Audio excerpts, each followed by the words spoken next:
एक ऐसी मशीन जो सुपर कंप्यूटर को भी चने चबवा दे, चंद सेकंड में वो काम कर दे जो आज के बड़े बड़े कंप्यूटर बरसों में भी ना कर पाए।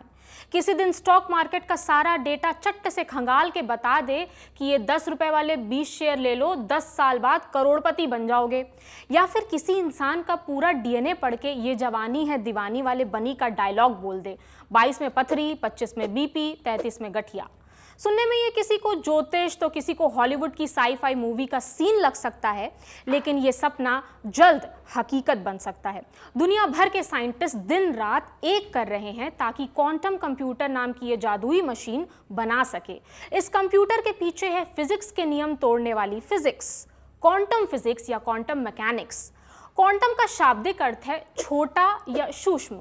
ये एटम से भी छोटे पार्टिकल्स पर काम करती हैं। असरदार बहुत हैं, ये देखने में छोटे लगे पर घाव करे गंभीर। अब इस क्वांटम की दुनिया में एक धांसू खोज हुई है जिसके लिए 3 वैज्ञानिकों जॉन क्लार्क, मिशेल डेवरेट और जॉन मार्टिनेज ने इस बार फिजिक्स का नोबेल प्राइज जीता है। खोज का नाम है macroscopic quantum mechanical tunnelling and energy quantisation in electric circuit. ये किसी गांव, कस्बे या कुल का नाम नहीं है, खोज का टाइटल है। बहरहाल, सबसे पहले तो आपने घबराना नहीं है, तसल्ली से समझेंगे सब कुछ। क्या है ये फिजिक्स के नियमों को धता बताने वाली क्वांटम मैकेनिक्स और कैसे इस खोज ने आने वाले भविष्य को नई दिशा दे दी है। सबसे पहले समझते हैं कि ये क्वांटम फिजिक्स है क्या भला। इवोल्यूशन के क्रम में इंसानों ने दुनिया को समझने के वास्ते खूब मेहनत की। वो एकदम माइक्रो लेवल पर ये समझना चाहते थे कि दुनिया कैसे बनी है। विज्ञान की खोज आगे बढ़ी, पता चला कि इस दुनिया में सब कुछ एटम से मिलकर बना है। लेकिन जब और खोज की गई तो समझ आया एटम के अंदर उससे भी छोटे पार्टिकल्स मौजूद हैं जिनसे एटम बने हैं। इन्हें सब एटॉमिक पार्टिकल्स कहा गया, जिसमें इलेक्ट्रॉन, न्यूट्रॉन, प्रोटॉन आते हैं। आपने पढ़ा भी होगा साइंस में। 20वीं सदी में पता चला कि फिजिक्स के सारे नियम जो सभी चीज़ों पर लागू होते हैं, वही वाले नियम जो कभी न्यूटन और आइंस्टीन ने बनाए थे, वो सभी सब एटॉमिक लेवल पर काम नहीं करते, क्योंकि एटम के अंदर की दुनिया बाहरी दुनिया से बिल्कुल अलग है। इलेक्ट्रॉन, प्रोटॉन बी लाइक हमें अपने में मत जोड़िए, हमारा नियम कानून आपसे अलग है। सब एटॉमिक पार्टिकल्स के लेवल को क्वांटम लेवल कहा गया और इस लेवल पर लागू फिजिक्स को क्वांटम फिजिक्स या क्वांटम मैकेनिक्स कहा गया। क्वांटम मैकेनिक्स कहती है कि एक कण, एक पार्टिकल एक साथ 2 जगह हो सकते हैं या दीवार पार कर सकते हैं। जैसे भूत प्रेत फिल्मों में दीवार के आर पार चले जाते हैं, वैसे ही। ऐसा इसलिए है क्योंकि पक्के जवाब नहीं है। मामला सारा प्रोबेबिलिटीज पर बेस्ड है। ऐसा क्यों? असल में किसी भी कण की पोजीशन और स्पीड को एक साथ सटीकता से नहीं मापा जा सकता, क्योंकि ये बेहद छोटे और एनर्जेटिक पार्टिकल्स हैं। माने ये किसी भी डिवाइस से देखे नहीं जा सकते और इनमें इतनी एनर्जी है कि ये किसी एक जगह पर स्थिर नहीं रहते। तो कई बार ये समझना मुश्किल हो जाता है कि ये पार्टिकल हैं या फिर एक तरंग। जैसे लाइट यानी रोशनी के सब एटॉमिक पार्टिकल्स यानी फोटॉन दोहरी प्रकृति के होते हैं। वे कभी पार्टिकल्स की तरह बर्ताव करते हैं और कभी तरंग यानी वेव की तरह। माने वो पार्टी भी हैं और ब्रोकर भी। हिपोक्रेसी की सीमा होती होगी, पर इन कणों के दोहरे चरित्र की कोई सीमा नहीं होती है। एक थॉट एक्सपेरिमेंट करते हैं। मान लीजिए आपने ग्राउंड फ्लोर से कोई गेंद सेकंड फ्लोर की तरफ फेंकी। गेंद सेकंड फ्लोर पर पहुंचेगी, ये इस बात पर डिपेंड करता होगा कि आपने कितनी ताकत से गेंद फेंकी है। अगर ताकत पर्याप्त लगाई है तो गेंद सेकंड फ्लोर पर पहुंचेगी, वरना वापस गिर आएगी। लेकिन ये तो फिजिक्स का नियम है ना। इससे अलग क्वांटम फिजिक्स कहती है कि ताकत हो या ना हो, गेंद तो सेकंड फ्लोर पर पहुंचेगी ही। ऐसा इसलिए क्योंकि इस दुनिया में गेंद एक ऑब्जेक्ट नहीं बल्कि एक तरंग है।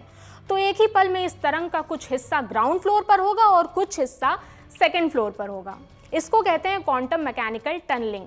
सुनने में ये बेहद इलॉजिकल लग सकता है, पर क्वांटम लेवल पर यही होता है। सब एटॉमिक पार्टिकल्स जैसे कि इलेक्ट्रॉन्स के साथ, पर ये चीज़ बड़े लेवल पर इम्प्लीमेंट नहीं हो सकती थी, क्योंकि बड़े ऑब्जेक्ट्स की पोजीशन और स्पीड दोनों बखूबी पता होती है।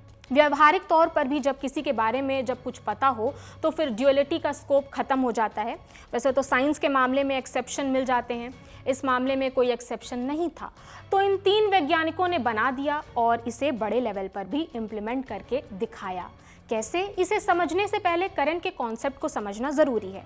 सब्सटेंस या पदार्थ दो तरह के हो सकते हैं जिनमें करंट चल सकता है, जैसे लोहा, कॉपर, एल्यूमिनियम। इन्हें हम फिजिक्स की भाषा में कंडक्टर कहते हैं। जिनमें करंट नहीं चल सकता, जैसे रबर, कोयला, प्लास्टिक, उन्हें हम इंसुलेटर कहते हैं। जब किसी कंडक्टर को बिजली के सोर्स से जोड़ा जाता है तब कुछ इलेक्ट्रॉन एटम से फ्री होकर एक दिशा में चलने लगते हैं। इन फ्री इलेक्ट्रॉन्स के सहारे करंट आगे बढ़ता है, इलेक्ट्रॉन्स से उल्टी दिशा में। आपके घर में जितनी भी बिजली की वायरिंग है वो इसी सिद्धांत पर काम करती है। लेकिन कहानी सिर्फ इतनी नहीं है। आपने देखा होगा जब बहुत देर तक किसी भी बिजली से चलने वाली चीज़ जैसे फ्रिज, टीवी का इस्तेमाल होता है तब उसका तार गर्म हो जाता है। ये करंट की बड़ी समस्या है। इसकी वजह है रेजिस्टेंस। रेजिस्टेंस माने बाधा या प्रतिरोध। असल में कंडक्टर के अंदर चलने वाली फ्री इलेक्ट्रॉन्स उस कंडक्टर में मौजूद बाकी एटम और दूसरे फ्री इलेक्ट्रॉन से टकराते हैं, जिससे करंट को चलने में दिक्कत होती है। इसी वजह से तार गर्म होने लगता है। इसे फिजिक्स की भाषा में रेजिस्टेंस कहते हैं। रेजिस्टेंस जितना कम होगा, करंट उतना बेहतर बहेगा और बिजली का नुकसान उतना कम होगा। यहाँ एंट्री होती है सुपर कंडक्टर्स की। सुपर कंडक्टर में रेजिस्टेंस 0 होता है। तीनों वैज्ञानिक जिनका हमने अभी जिक्र किया, जॉन क्लार्क, मिशेल डेवोरेट और जॉन मार्टिनेज ने 1984 और 1985 के बीच एक एक्सपेरिमेंट किया। उन्होंने एक सुपर कंडक्टर का सर्किट बनाया। दो सुपर कंडक्टर के टुकड़ों के बीच एक पतली सी इंसुलेटर की परत डाली। इसको जोसेफसन जंक्शन कहते हैं। इस सर्किट में सारे इलेक्ट्रॉन्स एक सिंक में एक साथ ऐसे फ्लो करते हैं जैसे मानो वो छोटे छोटे इलेक्ट्रॉन्स नहीं बल्कि इलेक्ट्रॉन का एक कॉम्बिनेशन हो जो पूरे सर्किट में घूम रहे हैं। ये दृश्य कुछ वैसा है जैसे एक स्टेडियम में फैंस एक साथ हूटिंग करने लगे तो स्टेडियम में सबकी आवाज़ें मिलकर एक सिंगल और तेज आवाज़ बन जाती है। पर कमाल की बात यह है कि इस सिचुएशन में कोई बिजली का सोर्स नहीं जोड़ा गया है। ये इलेक्ट्रॉन्स क्वांटम मैकेनिकल टनलिंग की वजह से चल रहे हैं। इस वजह से बिना किसी बिजली के सोर्स के इंसुलेटर के बैरियर्स को भी पार करते हुए करंट चलता है और इस सर्किट में वोल्टेज भी बनता है। वजह वही कि ये इलेक्ट्रॉन्स एक कण की तरह नहीं बल्कि एक वेव की तरह चलते हैं और क्वांटम मैकेनिक्स की वजह से खुद ब खुद पूरा सिस्टम काम करता है। जबकि सर्किट काम कर सके इसके लिए पर्याप्त ऊर्जा भी नहीं दी गई थी। इसे energy quantisation in electric circuit कहते हैं और शुरू से अंत तक इस पूरे कॉन्सेप्ट को कहते हैं macroscopic quantum mechanical tunnelling and energy quantisation. इस खोज में बड़ा ज़रूरी फैक्ट एक और भी है। दरअसल फिजिक्स में एक बड़ा सवाल ये है कि क्वांटम मैकेनिकल इफेक्ट्स दिखाने के सिस्टम का साइज ज़्यादा से ज़्यादा कितना बड़ा हो सकता है। ये खोज इसलिए भी खास है क्योंकि इन तीनों वैज्ञानिकों ने एक ऐसे सिस्टम में क्वांटम टनलिंग और एनर्जी के क्वांटाइजेशन को दिखाया है जो इतना बड़ा है कि उसे हाथ पर रखा जा सकता है। ये जानकारी आपके लिए लेकर आए थे आकाश। आप इस पर क्या कहना चाहते हैं हमें कमेंट बॉक्स में बताइए। मेरा नाम प्रगति है। देखते रहिए दी लल्लन टॉप। शुक्रिया।